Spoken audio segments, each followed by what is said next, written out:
Now let's move on to the next form of power sharing, which is of the different social groups. India में specifically बच्चों हमें बहुत आराम से बहुत अच्छे से, आराम से नहीं, बहुत अच्छे से पता है कि कैसे problems like casteism, communal disharmony के इश्यूज हमने देखे हैं, तो डिस्क्रिमिनेशन ओवर रिलीजन एग्जिस्ट करते हुए हमने देखा है, और उसके बेसिस पे डिफ्रेंसिएशन, डिफरेंट ट्रीटमेंट्स या लोगों के बीच में भेदभाव, कॉन्फ्लिक्ट्स, ये भी देखे हैं. लेकिन अगर हम पावर शेयर कर रहे हैं तो we have to ensure, especially in a democracy, कि सबके पास बराबर पावर जाए. So there comes your idea कि कैसे हम ऐसे लॉज बनाएं और ऐसे अरेंजमेंट्स करें कि even the section which has been actually proven to be weaker, like the females, the lower castes, the minorities, ठीक है, जिनको भी पहले फ्यूचर में प्रॉब्लम रही है, उनको हम बराबरी पे लाके खड़ा करें और इक्वली एम्पावर करें. So reservation for women in legislature elections is one way we can do this. We have not done it yet. ये बिल बहुत टाइम से पेंडिंग पड़ा है, बट लोकल गवर्नमेंट में जैसे हमने कर लिया है. सिस्टम ऑफ रिजर्व कॉन्स्टिट्यूएंसीज, तो हमने पर्टिकुलर कास्ट के लिए क्या किया है, लोअर कास्ट जिन्हें सालों से दबाया जा रहा था, एडुकेट नहीं किया जाता था, एम्पावर नहीं किया जा रहा था, उनको क्या किया जा रहा है, अब पर्टिकुलर कॉन्स्टिट्यूएंसीज जो है वो रिजर्व करके दिए जा रहे हैं. ठीक है, to give fair share in power, to empower them. और ऐसे हम सोशल ग्रुप्स को जो है by law, by constitution power provide कर रहे हैं और इंक्लूजन प्रोवाइड कर रहे हैं. ठीक है, so quick reminder again, do not forget to go ahead and experience the virtual lab experience.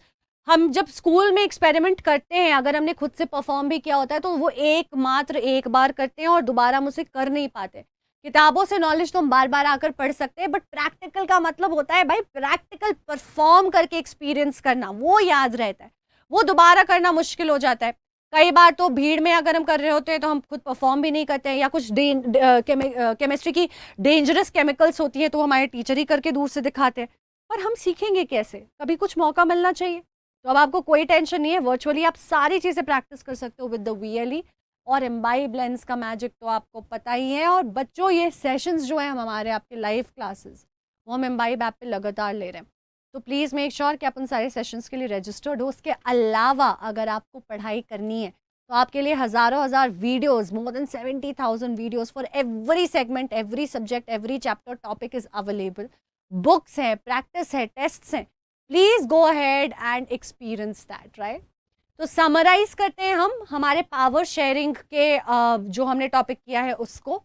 तो हमने समझा मीनिंग ऑफ पावर शेयरिंग है कि कैसे हम पावर ज़्यादा से ज़्यादा सिटीजन्स में बांट कर उनको इक्वालिटी प्रोवाइड कर सकते हैं, सेम लेवल पे ला सकते हैं. बेल्जियम की पावर शेयरिंग में हमने देखा कि कैसा यूनिक सिचुएशन था, बट गवर्नमेंट ने इस डिफरेंस को अकोमोडेशन के साथ, चेंजेस के साथ हैंडल की, जैसे कि नए forms of government, division of power between the different levels of government, autonomy to state government, and changes in order to accommodate these people, all the differences in the constitution were made. Whereas Sri Lanka में उल्टा हुआ, वो भी एक छोटा देश है, वहाँ पे भी सिमिलर डिफरेंसेस सिन्हालस और तमिल्स का, लेकिन वहाँ पे प्रॉब्लम बढ़ती गई क्योंकि अकोमोडेशन नहीं, उन्होंने मेजोरिटेरियनिज्म को किया follow, which ended up in a civil war. तो नीड हमने समझी कि दो तरीके की है, एक लॉजिकल प्रूडेंशियल भी है और एक मॉरल रीजन से भी है. Different forms of power sharing से हम समझते हैं कि हॉरिजॉन्टल तरीके से हो सकता है, वर्टिकल तरीके से होता है, डिफरेंट सोशल ग्रुप्स और पॉलिटिकल पार्टीज और प्रेशर ग्रुप्स में भी पावर शेयर होता है. So with that we have done power sharing. अब हम बढ़ते हैं फेडरलिज्म की तरफ. इस चैप्टर में हमारे पास बहुत सारी चीज़ें नहीं है करने के लिए, कुछ बेसिक फैक्ट्स हैं जहाँ से सवाल आते हैं, उन्हीं चीज़ों को मैं आपको रिवाइज कराऊंगी, बिकॉज बहुत ज़्यादा अगर हम इंडल्ज करेंगे अलग अलग चीज़ों में तो हाँ will and up being confused. तो पहले शुरुआत करते हैं with the meaning of what is federalism. Federalism का मतलब आखिर क्या होता है. तो फेडरलिज्म बच्चे एक ऐसा गवर्नमेंट है जहाँ पे या तो दो या दो से ज़्यादा लेवल ऑफ गवर्नमेंट एग्जिस्ट करती है. Sorry, 1 second. हाँ जी, फेडरलिज्म एक ऐसा फॉर्म ऑफ गवर्नमेंट है जहाँ पे दो या दो से ज़्यादा लेवल ऑफ गवर्नमेंट एग्जिस्ट करती है. ठीक है, जैसे कि India, central government, state government, local government. जैसे कि Belgium, central government, state government and your community government.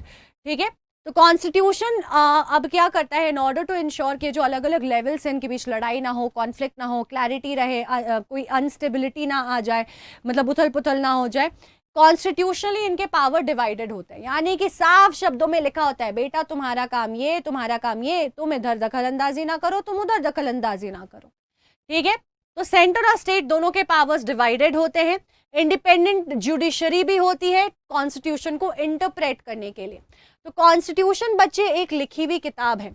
कोई भी चीज़ जब लिखी हुई होती है, कोई इंसान नहीं होता उसको क्लियरली डिस्क्राइब करने के लिए, तो उस लिखी हुई चीज़ का ना अलग अलग इंटरप्रिटेशन बन सकता है। मैं कुछ समझ सकती हूँ, आप कुछ समझ सकते हो, ऐसे अलग अलग लोग अलग अलग चीज़ें अंडरस्टैंड कर सकते हैं। और इस बेसिस पे जो है कई बार कई तरह के लॉज बनते हैं जो बेसिकली सबके हक में नहीं होते। तो ऐसे जब कॉन्फ्लिक्ट्स आते हैं, जब इश्यूज आते हैं, या फॉर दैट मैटर जब पावर को लेकर के सेंटर या स्टेट के बीच में प्रॉब्लम होता है, वो कहते हैं कि नहीं ये मेरा ये मेरा, तो इन कॉन्फ्लिक्ट्स को कौन रिजॉल्व करता है, कौन बताता है कि कॉन्स्टिट्यूशन एग्जैक्टली क्या कहना चाहता है, किस प्रॉब्लम को सॉल्व किया जा रहा है, ये करता है जुडिशरी। तो इसलिए इंडिपेंडेंट जुडिशरी है, उन्हें गार्जियन ऑफ कॉन्स्टिट्यूशन भी कहते हैं, और वो इंटरप्रेट भी करते हैं हमारे कॉन्स्टिट्यूशन को। Financial powers are also divided between different units, तो उनको ऑटोनॉमी देने के लिए, आज़ादी देने के लिए, ताकि कोई किसी पे हक ना जमाए, धौंस ना दिखाए। जैसे होता है ना कि बड़े भैया बड़ी दीदी को जब पैसे देकर पेरेंट्स चले जाते हैं तो वो पूरा फायदा उठाते हैं उस सिचुएशन का, छोटे बच्चे को, छोटे भाई बहन को परेशान कर देते हैं कि जाओ पानी लेके आओ, मेरे पैर दबाओ, then I will give you your share. तो ऐसा ना हो, इसलिए दोनों के जो फाइनेंशियल वो है ऑटोनॉमी है वो भी ग्रांट की जाती है। कॉन्स्टिट्यूशन जो है, अब आप कह सकते हो कि मैम ये तो रिटन चीज़ है, आपने अभी बोला ये तो कभी भी बदल सकते हैं, पर बच्चे इस तरीके से बनाया गया है कॉन्स्टिट्यूशन की बदलाव लाया जा सकता है, पर कोई भी एक लेवल ऑफ गवर्नमेंट अकेला वो बदलाव नहीं ला सकते हैं। क्यों? वरना वो पावरफुल हो जाएगा ना ज़्यादा, तो वो अपनी पावर जो है उसको बढ़ाने के लिए जो मनाए अकेले कॉन्स्टिट्यूशन के साथ छेड़खानी ना करे। इसीलिए ये इंश्योर किया गया है कि कॉन्स्टिट्यूशन में अगर कोई बदलाव लाना है तो वो यूनिलैटरली नहीं होगा, यानी कि किसी एक बंदे के कहने पे, किसी एक लेवल ऑफ गवर्नमेंट के कहने पे नहीं होगा। पहले दोनों ही हाउसेस ऑफ पार्लियामेंट से उसे पास होना होगा स्पेशल मेजॉरिटी के साथ, यानी कि 2/3 से ज़्यादा लोग उसके फेवर में होने चाहिए। फिर जो सारे स्टेट्स हैं उसमें 50% से ज़्यादा स्टेट्स जो है उसे अप्रूव करेंगे, यानी कि सेंट्रल गवर्नमेंट और स्टेट गवर्नमेंट दोनों का अप्रूवल आया, तब जा करके आप देखोगे कि कॉन्स्टिट्यूशन में आएगा बदलाव। तो ये होता है फेडरल सेटअप। अब उसी के तौर पे एक और सेटअप होता है यूनिटरी गवर्नमेंट का। यूनिटरी का मतलब क्या होता है? यूनिट मतलब वन। हम कभी भी यूनिटरी सिस्टम से अगर किसी प्रॉब्लम से हमको सॉल्व कर रहे होते हो तो आप क्या करते हो? एक की वैल्यू कितनी है उसको मेजर करते हो, और फिर उसके बेसिस पे जा करके आप देखते हो कि अच्छा ठीक है बाकी की वैल्यू कितनी होगी। तो यूनिटरी गवर्नमेंट ऐसा होता है कि यहाँ पे मल्टीपल लेवल्स नहीं होते, एक लेवल ऑफ गवर्नमेंट होता है, वही माए बाप है, वही सबसे बड़ा है। उसके नीचे सबऑर्डिनेट्स हो सकते हैं, लेकिन पावर डिवीजन नहीं होता। पावर एक ही बंदे के पास रहता है, हो सकता है उसने दूसरा लेवल बेटर एडमिनिस्ट्रेशन के लिए बना दिया हो, बट वो हमेशा नीचे रहेगा सेंट्रल गवर्नमेंट के। सेंट्रल गवर्नमेंट ही सबसे ऊपर रहेगा, तो सरकारी काम एक लेवल पे होगा, डिवीजन ऑफ पावर नहीं होगा, सारी पावर एक ही लेवल के पास लाई करेगी। यूनिट्स एडमिनिस्ट्रेटिव अगर कन्वीनियंस के लिए बनते भी हैं तो वो हमेशा मेन पावर के नीचे रहेंगे। और पावर जो है can be taken away by the central government from the units at any point in time, यानी कि कौन भगवान? सेंट्रल गवर्नमेंट भगवान। वो जब चाहे पावर को ले लेगा, जब चाहे पावर को बढ़ा देगा, घटा देगा दूसरे यूनिट्स का। यूनिट्स की अपनी कोई ऑटोनॉमी, कोई आज़ादी, कोई इंडिपेंडेंस नहीं है, ठीक है। अब हम समझते हैं कि फेडरेशंस किस किस तरह के होते हैं। दो तरह के होते हैं। यहाँ से एक फिर बहुत बड़ा सवाल आता है। तो हमने दो मेजर चीज़ें कर ली। हमने समझा what do you mean by federalism, हमने समझा what do you mean by unitary form of government. ये दो फॉर्म ऑफ गवर्नमेंट समझे। अब हम समझेंगे what are the different types of federations, यानी कि फेडरलिज्म भी दो तरीके से प्रैक्टिस की जाती है, एक जो इंडिया में और एक जो यूएस में हो रही है। तो बच्चे होता क्या है कि कुछ स्मॉल स्मॉल स्टेट्स थे, छोटे छोटे थे, उनको लगा कि इतने छोटे में क्या ही है, बड़ा बनते हैं। तो आसपास के जो सारे दोस्त यार हैं, सारे स्टेट्स जो हैं बाकी, उनको बुलाया कि चलो मिल करके ना एक बड़ा देश बनाते हैं और सब आज़ाद रहेंगे। तुम्हारा हक तुम्हारा, मेरा हक मेरा, मेरे में तुम जो है वो दखल अंदाजी नहीं करोगे, तुम्हारे में मैं दखल अंदाजी ना करूं, हम सब पावरफुल रहेंगे। और एक सेंट्रल गवर्नमेंट भी रहेगी जो हम सब की भलाई के लिए, साथ में जो काम यूनिफॉर्मली होना चाहिए वो करने के लिए रहेगी, पर वो भी हमसे ज़्यादा पावरफुल नहीं रहेगी, बराबर में खड़ी रहेगी, क्योंकि हम डिसाइड कर रहे हैं कि हमें एकत्रित आना है, we want to unify together, तो उस गवर्नमेंट को बनाना चाहते हैं। तो ये होता है कमिंग टुगेदर फेडरेशन, अलग अलग हिस्से साथ में आते हैं, एक बड़े सरकार को बनाने के लिए यूनाइट करते हैं। यहाँ पे बराबर डिवीजन ऑफ पावर होता है हर लेवल पे, आपस में सारे स्टेट्स भी बराबर होते हैं और जो सेंट्रल गवर्नमेंट होता है वो भी बराबर होता है। ऐसा नहीं है कि सेंटर स्टेट से ज्यादा बराबर होता है, यानी कि चीफ मिनिस्टर और प्राइम मिनिस्टर यहाँ पे लड़ सकते हैं, वो दोनों सेम लेवल पे है। इंडिया में ऐसा नहीं होता, वो हम पढ़ेंगे यहाँ पे। तो इक्वल डिवीजन ऑफ पावर होता है, एग्जाम्पल है यूएसए। नेक्स्ट आता है होल्डिंग टुगेदर। यहाँ पे क्या होता है बच्चे, एक बड़ा देश होता है। अब वो बड़े देश में बहुत सारे लोग, बहुत सारे स्टेट्स, इन सबको मैनेज करना डिफिकल्ट है। तो आप क्या करते हो, एक सेंट्रल गवर्नमेंट बनाते हो स्ट्रांग, जो पूरे देश पे पकड़ रखे, उनकी कुछ ऐसी चीज़ों पे जहाँ पे यूनिफॉर्मिटी चाहिए, उन सारी चीज़ों पे गवर्नेंस करे, लेकिन बेटर एडमिनिस्ट्रेशन और आपके डाइवर्सिटी, इन सारी चीज़ों को मीट करने के लिए फर्दर उनको छोटे यूनिट्स में डिवाइड किया जाता है। यहाँ क्या था, छोटे छोटे यूनिट्स मिलके बड़ा बना रहे हैं, यहाँ पे बड़े यूनिट्स को छोटा छोटा डिवाइड कर रहे हैं। तो जब आप बड़े को छोटे टुकड़े में डाल रहे हो तो बड़ा ही रहेगा हमेशा। तो यहाँ पे बड़े यूनिट से छोटे यूनिट्स बनाए जाते हैं, उनको पावर दिया जाता है। लेकिन ऐसा भी हो सकता है कि कुछ यूनिट्स इसमें बराबरी पावर पे ना हो, जैसे कि हम देखते हैं कि इंडिया में कुछ स्टेट्स ऐसे हैं जिनको स्पेशल पावर दिया गया है। जैसे कि आप नॉर्थ ईस्ट के स्टेट्स देख लो, जैसे कि पहले जम्मू कश्मीर में था फॉर एग्जाम्पल, कि आप इन जगहों पर जाकर के लैंड नहीं खरीद सकते हो, कोई भी नहीं खरीद सकता है। लेकिन कर्नाटका, महाराष्ट्र, गुजरात, झारखंड, बिहार, यहाँ पे कोई भी आके लैंड खरीद सकता है। तो यानी कि पावर में ये सारे स्टेट्स भी आपस में सेम नहीं है। पावर जो है वो ना कि सिर्फ स्टेट्स में आपस में सेम नहीं होते, सेंटर और स्टेट में भी फर्क होता है। सेंटर स्लाइटली ज्यादा पावरफुल होता है, इस वजह से थोड़ा सा यूनिटरी की तरफ होता है। अब यहाँ फेडरलिज्म से एक सवाल हमें बहुत कॉमनली पूछा जाता है, जो कि ये है कि India is unitary in structure but India is federal in structure but unitary in its essence and nature। इस बात को हमें जो है प्रूव करना है, समझाना है, बताना है इसका क्या मतलब है। तो बच्चे आप यही बताओगे कि हमारे कॉन्स्टिट्यूशन में ना कहीं पे भी हमें फेडरल नहीं डिस्क्राइब किया गया, लेकिन हमारा फंक्शनिंग, हमारा स्ट्रक्चर ऐसा है that we have a power division. हमारे पास एक सेंट्रल गवर्नमेंट है, हमारे पास एक स्टेट गवर्नमेंट है, और उसमें हम पावर डिवाइड करते हैं। उनकी सबकी क्लैरिटी लिखी हुई है, लेकिन हम यूनिटरी इसलिए हैं क्योंकि हमारे सेंट्रल गवर्नमेंट को बहुत सारे स्पेशल पावर्स है जो उन्हें ज़्यादा पावरफुल स्टेट के कंपेरिजन में बनाता है। जैसे कि जहाँ पे कुछ ऐसे सब्जेक्ट्स हैं जो दोनों के हैं, वहाँ पे जो सेंटर चाहेगा वो होगा, ठीक है। सेंटर चाहे तो कुछ चीज़ों में और भी ऑब्लिगेशंस लगा सकता है, और जो है रेसिडुअरी सब्जेक्ट्स या कुछ एक्स्ट्रा सब्जेक्ट्स है जो सेंटर के पास ज़्यादा है, उनके पास और भी कुछ यूनिट्स है जैसे कि यूनियन टेरिटरीज है, तो वो ज़्यादा पावरफुल हो जाते हैं और उनका से ज़्यादा मैटर करता है, इसलिए यूनिटरी फॉर्म ऑफ गवर्नमेंट हो जाता है, पावर उनके पास नेचुरली ज़्यादा है। तो ऐसे क्वेश्चन में आप ये जवाब दोगे। अब हमें कैसे पता चलेगा किसका काम क्या है, तो हमने बोला ना कॉन्स्टिट्यूशन ने साफ बताया हुआ है कि तुम सेंटर आपका काम ये है, स्टेट आपका काम ये है, लोकल गवर्नमेंट आपका काम ये है। अब ये कैसे बताया उन्होंने, एक लिस्ट बनाई है। तो ये भी पूछा जाता है कि फेडरलिज्म के 3 फोल्ड्स क्या है, तो 3 फोल्ड्स ये 3 लिस्ट्स हैं। ये वाला नया है, इसको अलग से बात करेंगे, ठीक है।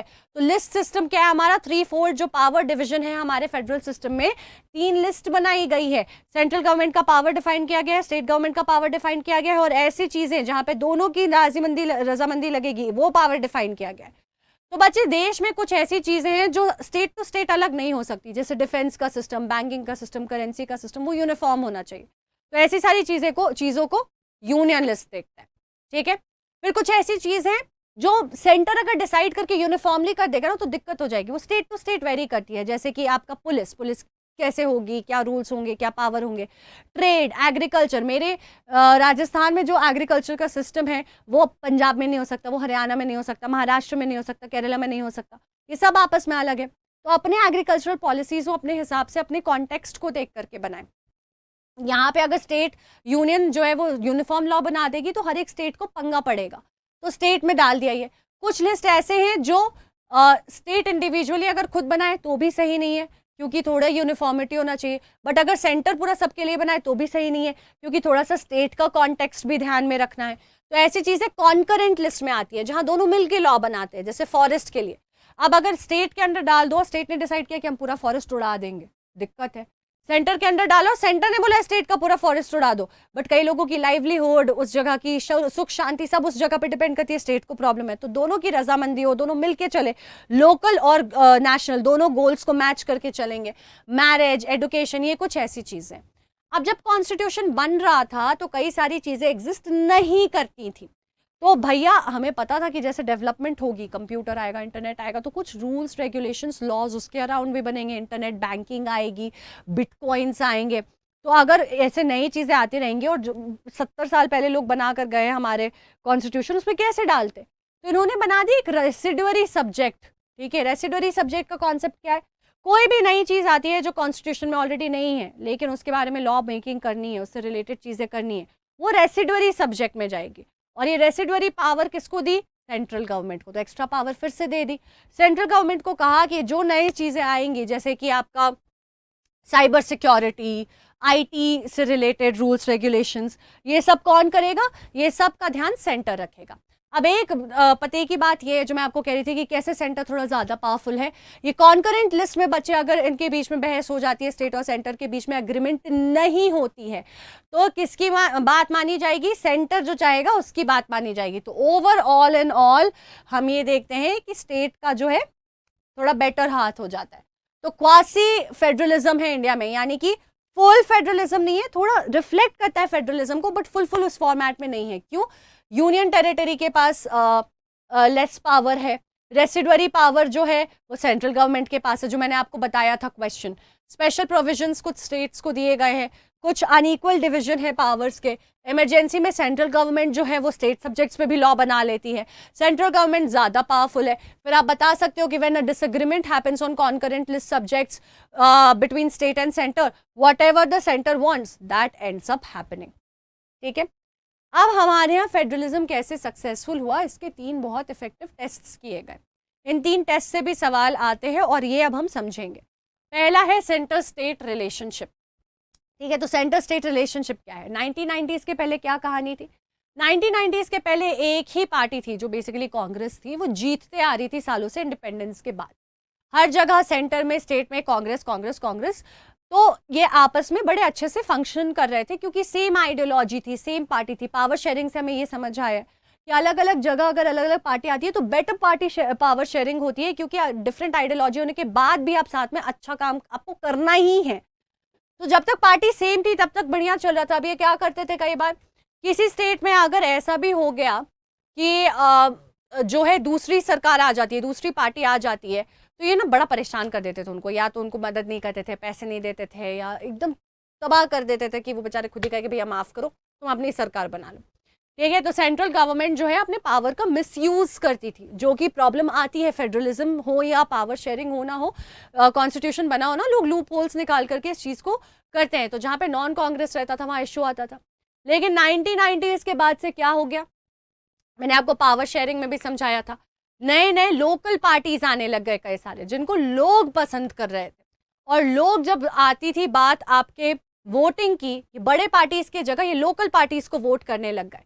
अब सेंट्रल गवर्नमेंट के पास ऑप्शन ही नहीं था क्योंकि कांग्रेस हर जगह जा ही नहीं रही थी। और Congress is just one example, this happened with multiple parties. Okay, तो अब ऐसा हो रहा था कि कोलिशन गवर्नमेंट जो हो रही थी वो नेसेसिटी बनती जा रही थी। ये नए नए पार्टीज के आने की वजह से उनके पास कोई ऑप्शन नहीं था। They had to form share the power and form a government together. और सुप्रीम कोर्ट ने भी जो है और कुछ रूल्स रेगुलेशंस और चेंजेस किए, वो खुद भी पावरफुल हुई और इन सारे कोलिशन को, लोकल पार्टीज को भी थोड़ा बेटर पावर मिला। तो उसके बाद से मिसयूज जो है वो बेटर कम हो गया और नहीं रिड्यूस हो गया एंड स्टॉप्ड हैपनिंग। तो इसकी वजह से हमारे यहाँ फेडरलिज्म जो है वो कहीं ना कहीं सक्सेसफुली स्टैब्लिश होता है, क्योंकि बेटर सेंटर और स्टेट रिलेशन बनते हैं, क्योंकि इन दोनों के बीच में ही तो पावर शेयरिंग होनी है। तो यहाँ पे प्रॉपर पावर शेयरिंग की कहानी जो है यहाँ से शुरू होती है। नेक्स्ट आता है लिंग्विस्टिक स्टेट। बच्चे, जब हमारा डिवीजन, मतलब हम स्टेट्स डिवाइड कर रहे थे, ठीक है, एक तो सबसे पहले बात ये है कि हमने हमारी जो आज़ादी हुई है, ठीक है, हमारी आज़ादी हमें बड़ी मुश्किल से मिली है। एक तो 200 साल का struggle, plus the way it happened with the partition, it was a very difficult phase for us. We had a very bloody partition. अच्छे से बहुत, मतलब बहुत बुरी तरीके से हुआ, खून खराबा, लोगों की जिंदगियां, घर, नौकरी, सब कुछ उन्होंने जो है गवा दिया था। प्रॉपर प्लानिंग नहीं की गई थी। ब्रिटिशर्स कहीं ना कहीं ये ऐसा श्राप देकर चले गए जो देश के लिए अच्छा नहीं था। अब उसके बाद जो है हमारे जो लीडर्स थे वो फूक फूक कर कदम रखना चाहते थे। They wanted to be very very cautious, better to be safe than sorry, right? So what they, when they were doing the internal divisions, they were very particular about the fact कि कुछ ऐसा division ना हो जाए जो आगे चलकर ऐसी किसी प्रॉब्लम को लीड करे, ठीक है। नए स्टेट्स क्रिएट हो रहे थे, पुराने वैनिश हो रहे थे। जब आप देखोगे 1947 का मैप और आज जब आप 2024 का मैप देखोगे, आसमान जमीन का अंतर है। कई सारे बाउंड्रीज बन रहे थे। कुछ बाउंड्रीज उस वक्त बनाए गए थे लैंग्वेज के बेसिस पे, जो लोग बोलते थे उनको कोशिश किया गया था सेम स्टेट में रखें। कुछ बाउंड्रीज अलग अलग बेसिस पे बनाए गए थे। धीरे धीरे हम आगे चल करके देखते हैं कि लोग जो हैं अब स्पेशल नीड्स पे डिमांड करने लगे। जैसे बिहार, पहले बिहार और झारखंड एक स्टेट हुआ करता था बिहार का, but there was a huge chunk of that Bihar portion जहाँ पे ट्राइबल्स बहुत रहते थे। उन्हें चाहिए था कि हमारे ट्राइबल लैंड की एक अलग स्टेट हो जहाँ पे हमारे फ्रेंडली लॉज बने, हमारे प्रॉब्लम्स को समझा जाए, हमें एड्रेस किया जाए और ये सारी चीज़ें हों। तो हम देखते हैं एथनिसिटी के बेसिस पे, कल्चर के बेसिस पे, लैंग्वेज के बेसिस पे हमने नए नए स्टेट्स बनाए, जैसे झारखंड, उत्तराखंड, छत्तीसगढ़, राइट। कंट्री जो है वो यूनाइटेड रही एथनिसिटी पे। गवर्नमेंट एडमिनिस्ट्रेशन जो है वो आसान हो गया। पॉइंट क्या है, when the states were demanding, for example जब आंध्र प्रदेश की डिमांड आई कि भैया तेलुगु बोलने वाले लोगों को अलग करो, ये बड़ा सा तुमने प्रोविंस स्टेट बना दिया है लेकिन हमें अलग करो। हमारे लीडर्स को डर था कि आगे चल करके ये अपने आइडेंटिटी पे ये भी बोल सकते हैं कि हमें अलग करके एक नया नेशन बना दो, सिर्फ ये मत करो कि हमारे लिए तुमने एक नया स्टेट बनाया है। It can create further more division, it can question और हैम्पर और harm the unity of the nation, ऐसा कुछ भी हो सकता है। But it turned out to be a very great idea. The division on the basis of ethnicity, culture, language actually played a very important role, helped people a lot. Now they are happy in their states, and in fact it's way more easier to administer these states, and it's way more peaceful. So that was the second test that we passed. It was a leap of faith that our leaders took, and it really turned out to be well. Third test क्या था? Language policy. तो हमारे यहाँ कोई भी language at present official नहीं है। We don't have any official language, ठीक है, that exists. There is no official status to any of the languages, ठीक है। हमारे पास काफ़ी सारे ऐसे लोग हैं, ह्यूज चंक 40% जो हिंदी बोलते हैं, बट बच्चे ये मेजॉरिटी नहीं है। मेजॉरिटी तब होती है जब 60% लोग बोलते हैं, 55% लोग बोलते हैं। एक बड़ा सेक्शन बोलता है पर मेजॉरिटी लोग नहीं बोलते हैं, है ना।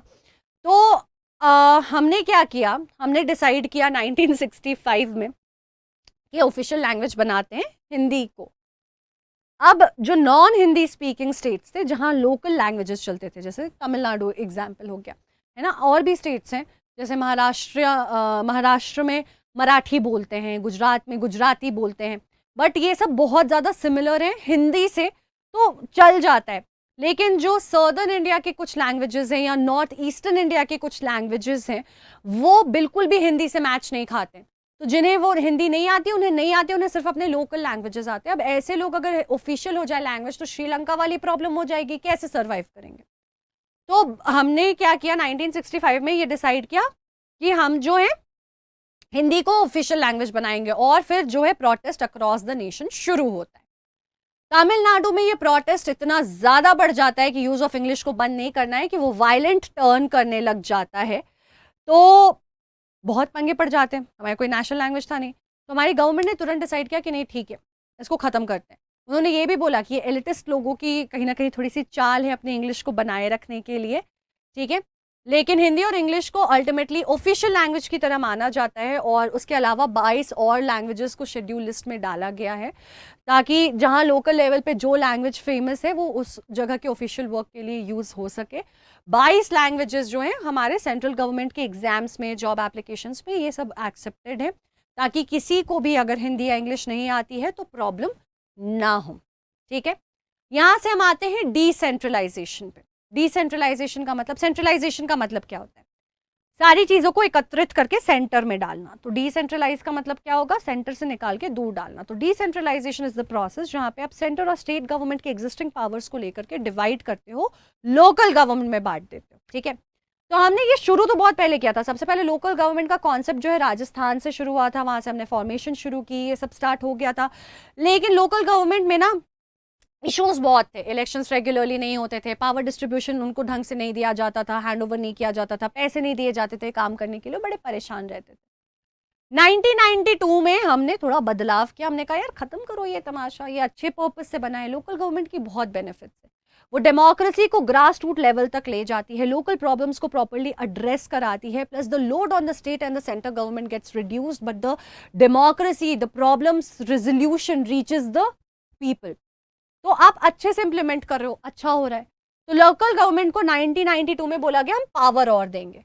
कैसे? तो औरतों के लिए सीट्स रिजर्व करी गई, अलग अलग ओबीसी एससी एसटी के लिए सीट रिजर्व करी गई। एक बड़ी प्रॉब्लम थी कि इलेक्शन होती ही नहीं थी, तो सरकार का क्या होगा, तो इलेक्शंस को रेगुलरली जो है उसको कंडक्ट करना कंपलसरी बनाया गया, और अब उनको जो है फाइनेंशियल इंडिपेंडेंस दी गई। वो बहुत बड़ी चीज़ है, पावर कितनी भी दे दो, फाइनेंशियल इंडिपेंडेंस नहीं दोगे तो हमेशा स्टेट पे डिपेंडेंट रहेंगे, पैसे मांगते रहेंगे काम करने के लिए।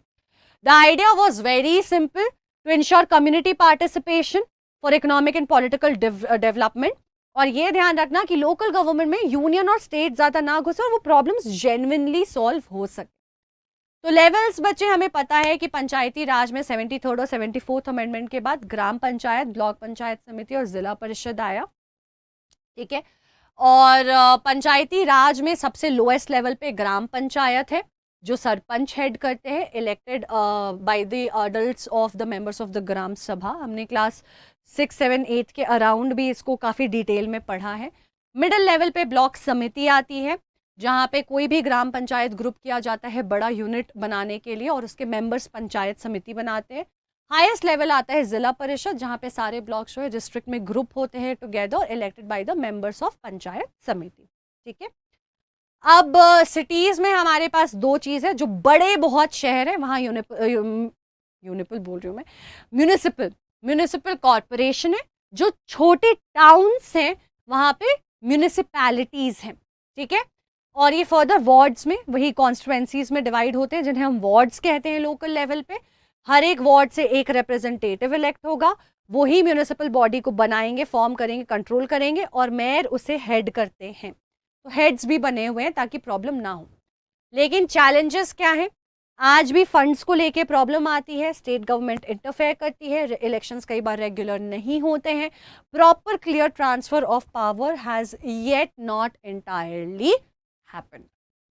तो फेडरलिज्म में ये वो टॉपिक्स थे जो आपको पढ़ना बहुत ज़रूरी है। पूरा चैप्टर लेकर के पढ़ते रहो, रटते रहो, इंपॉर्टेंट नहीं है। जितनी चीज़ें हमने की हैं, इफ़ यू रिवाइज दैट, यहीं से क्वेश्चंस आएंगे, you will be good enough to go.